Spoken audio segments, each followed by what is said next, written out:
बिस्मिल्लाहिर्रहमानिर्रहीम। अस्सलाम वालेकुम व्यूवर्स, उम्मीद है आप सब खैरियत से होंगे। मैं भी ठीक हूँ। आज का हमारा जो टॉपिक है वो है reactions of alkanes. Alkanes are least reactive. Alkanes least reactive है। ऑर्डर ऑफ रिएक्टिविटी देख लेते हैं। अल्कीन सबसे ज़्यादा रिएक्टिव है, अल्काइन फिर उससे कम है और अल्केन सबसे कम है, मोस्ट स्टेबल है क्योंकि इसकी लीनियर ओवरलैपिंग होती है। वो आप लोग हाइब्रिडाइजेशन वाले चैप्टर में पढ़ चुके होंगे। मैं वापस बता दूंगी आप लोगों को हाइब्रिडाइजेशन वाले चैप्टर में फर्स्ट ईयर जब स्टार्ट होगा।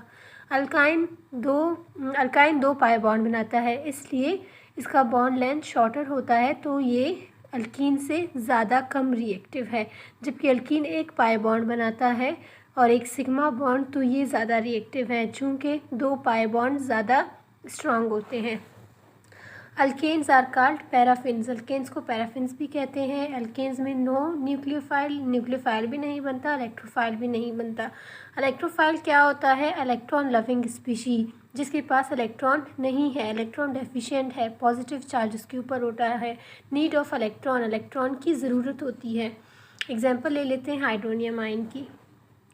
Electrophile plus nucleophile formed due to the heterolytic bond cleavage, गैर मुनसिफाना तकसीम। एक ने बेईमानी की, दूसरे का इलेक्ट्रॉन भी अपने साथ ले गया। आप लोग के सामने एग्जांपल है, एक न्यूक्लियोफाइल बन गया, एक इलेक्ट्रोफाइल बन गया। एक ने दो इलेक्ट्रॉन्स ले लिए, इलेक्ट्रोफाइल का भी इलेक्ट्रॉन उसने अपनी तरफ ले लिया, तो वो इलेक्ट्रोफाइल बन गया और ये न्यूक्लियोफाइल बन गया। होमोलाइटिक क्लीवेज का मतलब है बराबरी की तकसीम, यानी फ्री रेडिकल्स का बनना। अनपेयर्ड इलेक्ट्रॉन्स प्रोड्यूस होना, फ्री रेडिकल्स का बनना जो कि ज़्यादा रिएक्टिव होते हैं। नो इलेक्ट्रोफाइल नो न्यूक्लियोफाइल, कोई न्यूक्लियोफाइल नहीं, कोई इलेक्ट्रोफाइल नहीं। Free radicals are highly reactive due to the unpaired electrons. Unpaired electron की वजह से फ्री रेडिकल्स ज़्यादा रिएक्टिव होते हैं। Electrophile will attack electron rich site. Electrophile electron rich site पर अटैक करता है। इलेक्ट्रॉन रिच साइट कौन सा है? पाई बॉन्ड, क्योंकि पाई बॉन्ड जल्दी टूटता है तो इलेक्ट्रॉन जल्दी फारिग होते हैं। Nucleophile, what is nucleophile? Nucleus loving species, electron rich species, जिसके ऊपर नेगेटिव चार्ज होता है, जिसके पास इलेक्ट्रॉन ज़्यादा होते हैं, जो न्यूक्लियस को पसंद करता है यानी पॉजिटिव चार्ज को पसंद करता है, उसके साथ अटैच होना चाहता है। एग्जाम्पल्स आप लोगों के सामने हैं। न्यूट्रल हैविंग लॉन पेयर, और न्यूट्रल जो होते हैं, न्यूट्रल जो स्पीशीज़ होते हैं वो भी न्यूक्लियोफाइल होते हैं, जिनके पास लॉन पेयर होता है, इलेक्ट्रॉन्स का लॉन पेयर होता है और वो चाहते हैं कि वो पॉजिटिव के साथ अटैच हो जाएं।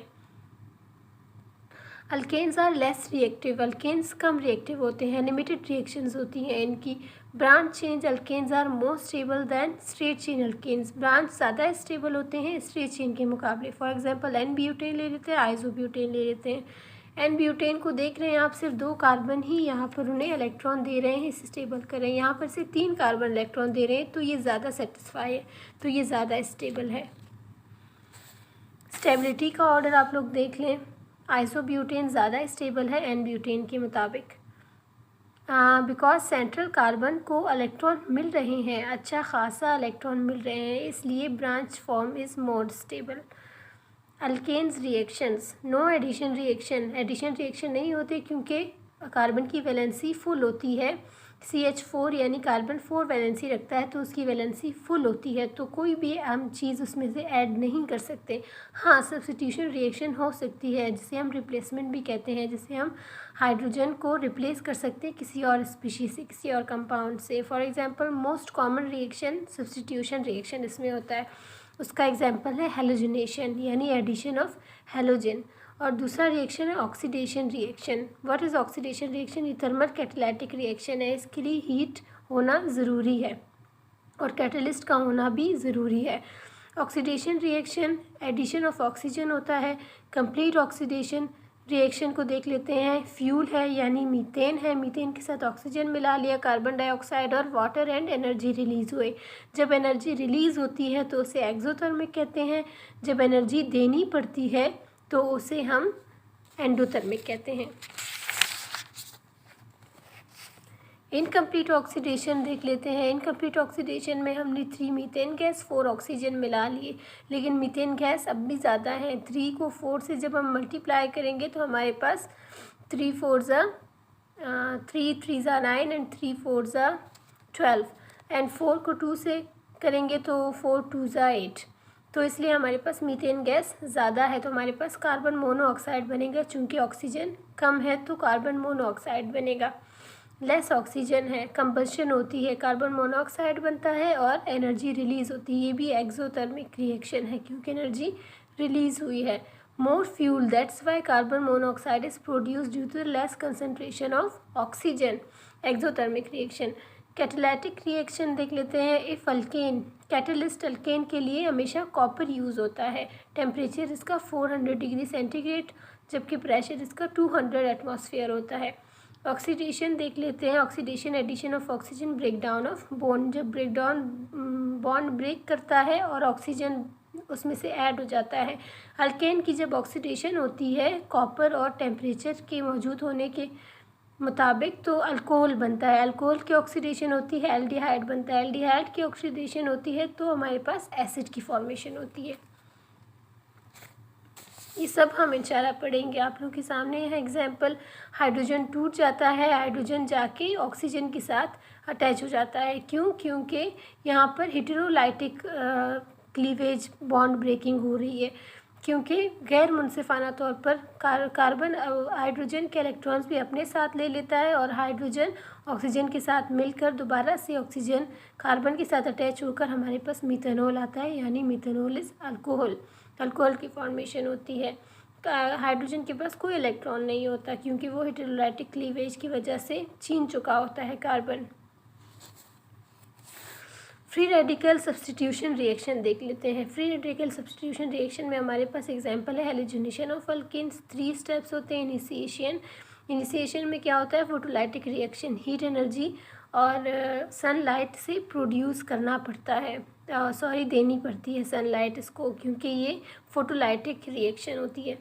तो यहाँ पर हम देख लेते हैं होमोलाइटिक बॉन्ड क्लीवेज हुआ है, फ्री रेडिकल फॉर्मेशन हुई है, नो चार्ज, कोई चार्ज नहीं है इन पर क्योंकि मुनसिफाना तौर पर बॉन्ड टूटा है। 7 इलेक्ट्रॉन 7 7 दोनों के पास। हाईली रिएक्टिव होते हैं फ्री रेडिकल्स, हाईली रिएक्टिव होते हैं। प्रोपगेशन, आगे ले जाते हैं रिएक्शन को। फॉर एग्जांपल फ्री रेडिकल का हम मीथेन के साथ बॉन्ड बना लेते हैं तो हमारे पास सब्स्टिट्यूशन रिएक्शन होती है, इसलिए हाइड्रोजन होमोलाइटिक रिएक्शन की वजह से टूट जाता है और क्लोरीन मिल जाता है हाइड्रोजन के साथ। तो अभी हमारे पास मीथेन जो है वो मिथाइल बन चुका है, हाईली रिएक्टिव है, फ्री रेडिकल बन चुका है। तो हम दोबारा से दूसरे क्लोरीन को उठाकर हम मिथाइल के साथ अटैच कर देते तो हमारे पास मिथाइल क्लोराइड बन जाता है और एक और क्लोरीन जो है वो फ्री रेडिकल की फॉर्म में वापस आ जाता है। Termination, change the condition, do not provide sunlight. Termination मतलब है हम कंडीशन इसकी चेंज कर देंगे, हम इसे सनलाइट नहीं देंगे दोबारा से, तो हमारे पास क्या रिएक्शन आ जाएगी?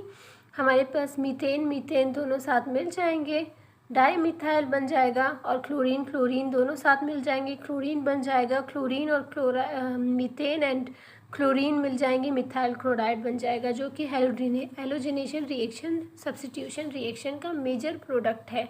अल्केन्स में मिथाइल क्लोराइड मेजर प्रोडक्ट है। ये आप लोगों ने ज़रूर याद रखना है, एंटी टेस्ट का सबसे इम्पॉर्टेंट क्वेश्चन है।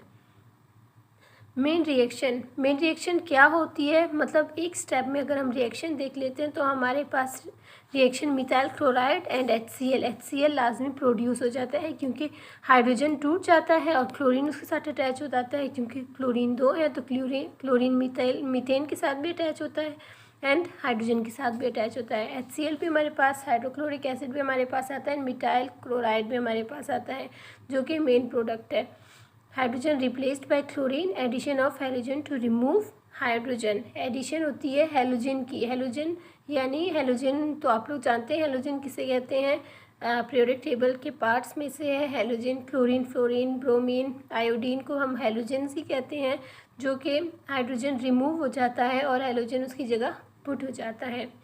तो यहाँ पर हमारा लेक्चर फिनिश होता है। कल से हम इंशाल्लाह अल्कीन शुरू करेंगे। आप लोगों को समझ आइए तो मुझे ज़रूर कमेंट बॉक्स में बताइएगा। आप लोगों को मेरा तरीका अच्छा लगा है पढ़ाने का तो भी मुझे बताइए।